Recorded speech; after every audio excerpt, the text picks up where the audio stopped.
किसी समय भद्रपुर में जिनचंद्र नाम का राजा रहता था। महाराज जिनचंद्र की जय हो। महाराज जिनचंद्र अपने प्रताप से उसने शत्रुओं को जीत लिया था। वो बड़ा सत्यवादी था और प्रत्येक दिन पात्रों को दान किया करता था। आपका बहुत बहुत धन्यवाद महाराज, आपसे दयावान कोई नहीं है। महाराज की जय हो। महाराज की। इस राजा के 2 रानियां थीं, एक जिनदत्ता और दूसरी जिनमती। दोनों ही खूब सुंदर थीं और राजा इन्हें हृदय से स्नेह करता था।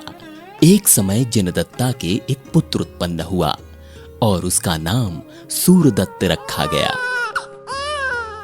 सूरदत्त थोड़े ही दिनों में अत्यंत शूरवीर, गंभीर, बलवान और शस्त्र शास्त्र आदि विद्याओं में निष्णात हो गया।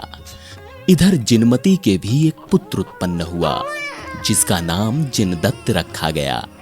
जिनदत्त हाथी, घोड़े आदि की सवारी में अत्यंत चतुर था, लेकिन भोग विलास में आसक्त रहने से उसका शरीर अत्यंत क्षीण हो गया था। इस प्रकार जिनचंद्र नरेश सुखपूर्वक काल यापन कर रहा था कि इतने में एक दिन शत्रुओं ने आकर उसके भद्रपुर को घेर लिया।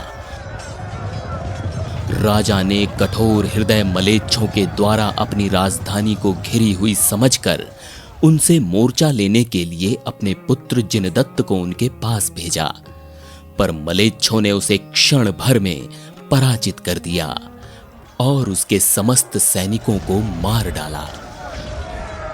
इसलिए जिनदत्त समर क्षेत्र से भागकर अपने नगर में आ गया। जिनचंद्र ने देखा कि जिनदत्त युद्ध भूमि से भाग आया है और उसका मुख कमल श्रीहीन हो गया है, तो उसे चिंता पिशाची ने घेर लिया। लेकिन ज्यों ही सूरदत्त ने पिता को चिंतातुर देखा, वो बोला, पिताजी, मुझे आज्ञा दीजिए, मैं मलेच्छों के साथ युद्ध करने जाता हूं। एवमस्तु कहकर जिनचंद्र ने उसे जाने की आज्ञा दे दी। सूरदत्त तुमुल कोलाहल से दिशाओं को गुंजित करता हुआ मलेच्छों के निकट जा पहुंचा और उनसे कहने लगा, अरे दुराचारी दुष्टों, अब तुम हमारा सामना करो। जब मलेच्छों ने देखा कि एक दुर्धर वीर सामना करने के लिए ललकार रहा है, तो उन दुष्टों ने उसे घेर लिया और चारों ओर सेना का व्यूह बांध दिया। सूरदत्त ने तलवारों की धारों के प्रहार से युद्ध में उनकी सेना को जीत लिया और पताकावली से सुशोभित अपने नगर में प्रवेश किया। राजा को इस समाचार से बड़ा हर्ष हुआ। उसने ये सोचकर कि सूरदत्त ने शत्रुओं को जीत लिया है और विजयश्री ने इसे ही वर्ण किया है, उसका नाम जितशत्रु रख दिया। आज से सूरदत्त को जितशत्रु के नाम से जाना जाएगा। जितशत्रु की जय हो। जितशत्रु की जय हो। जितशत्रु की जय हो। उसने राजाओं की साक्षी में सुवर्ण निर्मित जललशों से जितशत्रु का अभिषेक किया और उसे युवराज पद दे दिया। इस प्रकार प्रत्येक गांव, नगर और देश में लोगों के मुंह से दिन रात जितशत्रु की सुंदर कहानी सुनाई पड़ने लगी। एक बार जितशत्रु की सभा में किसी ने बड़े स्पष्ट शब्दों में कहा कि जितशत्रु से बढ़कर शूर न अब तक हुआ है और न आगे होगा।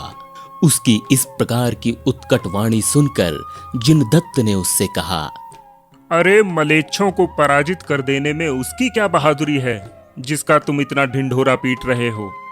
वास्तविक वीर तो वे पुण्यात्मा, महाबली, गुणी और निर्मल बुद्धि वाले मुनि हैं जो निरंतर क्रोध, मान, मद, माया, लोभ, काम और साधारण जनों से दुसह घोर परीक्षाओं की सेना का दमन करते हैं। जिनदत्त के मुंह से ये बात सुनकर सूरदत्त को बड़ा वैराग्य हुआ।